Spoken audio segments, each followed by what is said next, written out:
Qu'est-ce que tu aurais fait avec 10 et 4 dans ce spot? Je te laisse regarder le spot. On décide de limper contre un joueur récréatif qui décide de check. Au flop, on décide de miser une blinde sur roi 6-3. Sur la turn, un 9. On décide de continuer en faisant environ 55% du pot.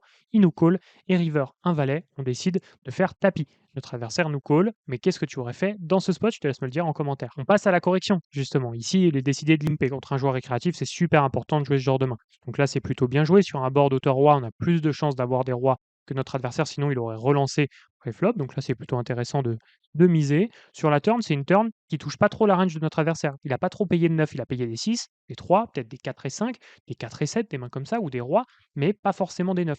Donc il va pouvoir peut-être fold de ses 6 et ses 3 si on continue.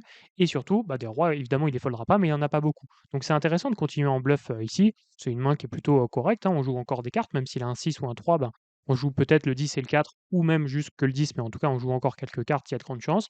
On décide de miser, notre adversaire décide de call.